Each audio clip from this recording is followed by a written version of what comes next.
I attend high school at a religious college, preparatory school. That's pretty bad because I'm actually a closeted trans person. And those schools pound ideas like homosexuality and transgenderism are sinful in nature. But I'm getting off topic.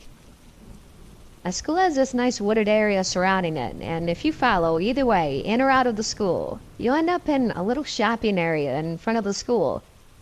I like to take long walks through the woods to help clear my mind or just to be alone for a bit. However, I'm not sure if I can ever step foot in those woods without thinking about what happened last night. There was a home football game this evening, and my brother wanted to go. And naturally, my parents forced me to. Law of twins. The worst law. I only stayed for about 2 quarters before walking around and forcing myself to socialize a little bit. Even though I didn't like most of them, it was better than football.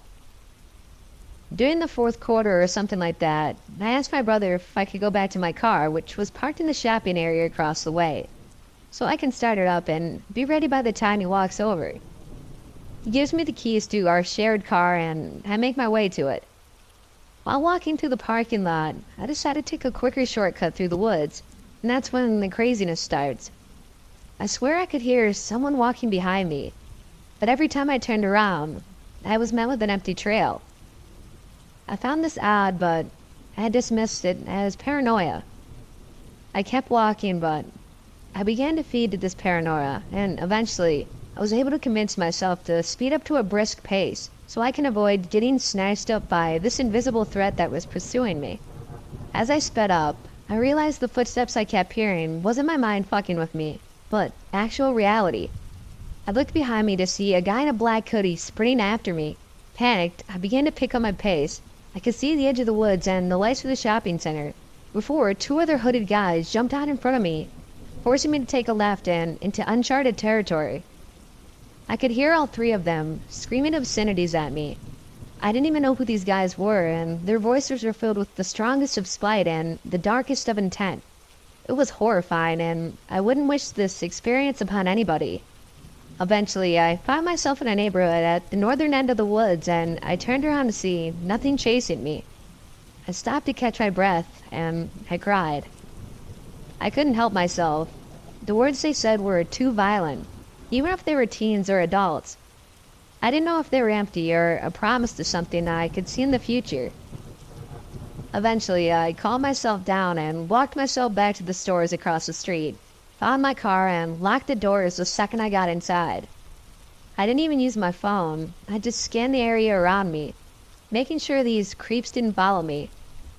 So, hooded forest freaks? Let's not meet.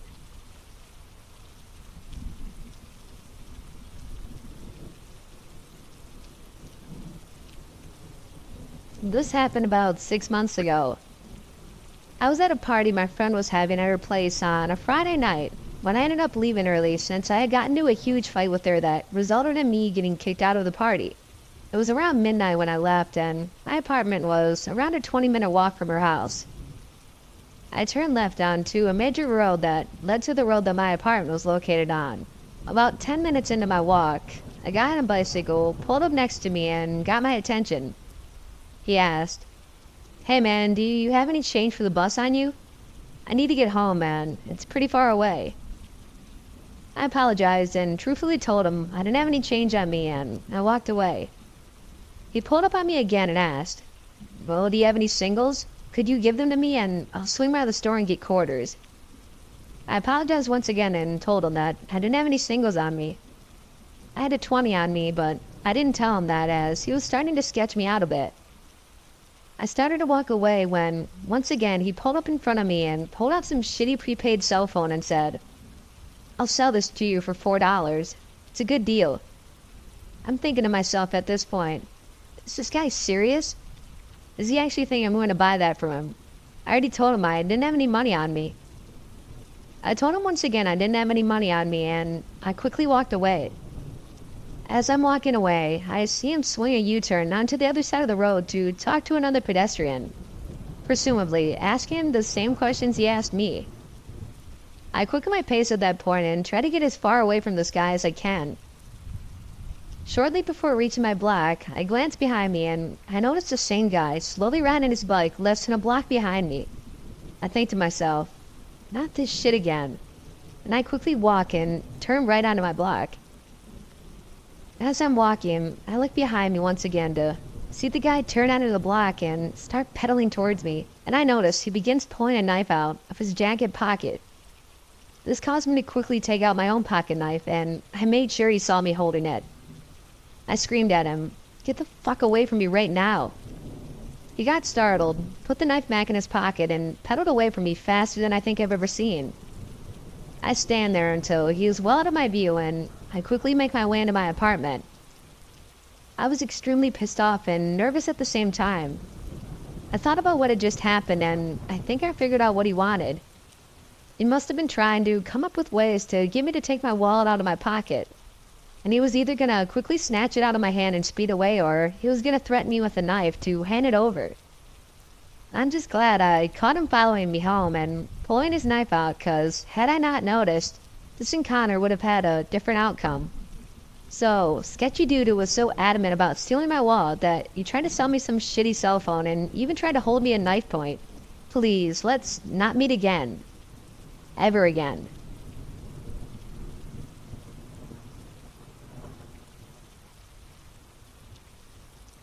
This happened some time ago, but nothing even close has happened since, and it took me a long time to realize the gravity of the situation.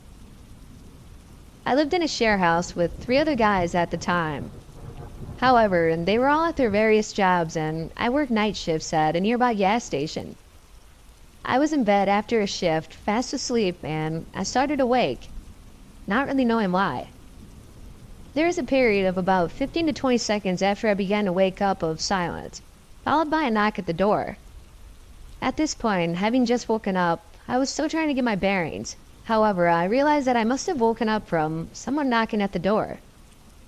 Another 15 to 20 seconds pass in silence, and I start to think, maybe it was just a door-to-door salesperson, and I figured they just must have left. So I started to relax a little at this point. Then, the entire front of the house starts to shake, and I can hear what sounds like someone hitting the front wall with a sledgehammer. At this point, I can't really process what is going on. My first thoughts are, since we lived across from the train station, this must be because of the activity of the station, like maybe a freight train rumbling past. I don't know why I thought that, but in my mind, it was the most logical thing. All of a sudden, the banging stopped momentarily. It resumes another 5 seconds later, but not less than 2 minutes had passed since I woke up. However, it felt like my brain had only just started working. I realize now that, at the very least, something was happening to the front of my house that I didn't like. The bangs were loud, and the house was pretty old and warped, almost entirely made out of wood. At this point, I started to panic because I could just feel the shaking frame starting to give under the blows. So I did the only thing that I could think of, and I started yelling unsteadily at the front of my house. From memory, I think I frantically yelled something like, "What the fuck are you doing?" It was a fight or flight response. I didn't even have time to think to formulate a plan, or just go out the back door, or call the police. Almost as suddenly as it started, the banging stopped and I heard some footsteps outside running away. For some reason, this gave me the confidence, and I looked around for a weapon to grab before I went outside to confront whoever it was. I remember thinking the handle felt a little weird when I opened the front door. However, by the time I got outside, they were gone and nowhere to be seen, almost as if they'd never been there at all. I should mention at this point, I was getting about 2 hours of sleep a day before my night shifts, so I was a little sleep deprived and I knew I wasn't thinking clearly. So I started to question whether anything happened at all. When I went outside, I looked for any signs of damage to verify for sure whether this had really happened or not. Then I saw the front door and I realized why the handle had felt odd. The flimsy wooden door had been stuck next to the handle repeatedly and started to splinter. If they had kicked the center of the door, I'm sure the foot would have gone right through, but they were kicking next to the handle, closer to the frame where it was slightly stronger. 1 or 2 more kicks and they would have been inside. The police came later and I filed a report.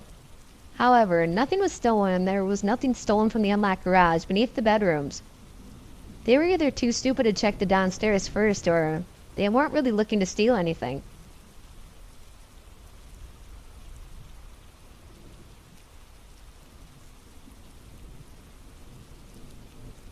It was the mid-90s in a rural community just east of the Mississippi. Just another one of those insular towns that litter the Bible Belt. Doors stayed unlocked, keys left at ignitions, everybody knows each other, etc., etc. Normally, my mom would cart me off to church with the rest of the family on Sundays, but she was having issues that were later found to be the first signs of ovarian cancer. I wanted to stay home with my mom and watch movies on the couch with her rather than go to church, so my stepfather left us home alone for the day. Mom eventually relocated from the couch to her bedroom, and I was finally resting when the doorbell rang. I sat in my bedroom playing with my Briar horse figurines, assuming Mom would answer the door, or they'd just go away. The doorbell rang again, sounding off twice this time. I walked to the door frame of my mom's bedroom and peered in. She was dead to the world. The doorbell rang again, sounding off several times like whoever was out there was mashing the button, so I went in and answered the door. There was a vaguely familiar man standing on the front step. He had dark hair, dark eyes, and a patchy light beard. He bent down a little and asked, "Why did you answer the door?" Fearful of getting in trouble like the one time I didn't look both ways before crossing the street and was almost hit in the grocery parking lot, I answered, just to help my mom this one time." The man straightened back up and put his left hand in the pouch of his hoodie. He smiled. "Is your mom home? Can I come in?" "She is home, but you can't come in." The man seemed okay, but I was still worried about getting in trouble with my mom. That time I ran out in front of the car at the grocery was the one time she'd ever been so angry that she screamed at me. It was a big deal that I didn't break any of the rules. The man looked back at his truck parked out in front real quick before shifting his way to the other foot. I realized I didn't know why he was here. My only thought was that I was going to get in trouble for being rude. He asked, "Why not?"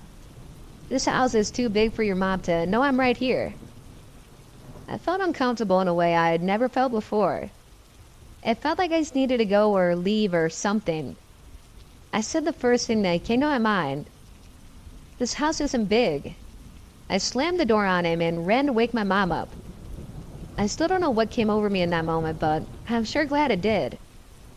By the time the sheriff arrived, the man was long gone and no one else reported anything involving any brunette man or a white truck. No one saw, or I guess, noticed him again. Creepy doorbell ringer? Let's not meet again.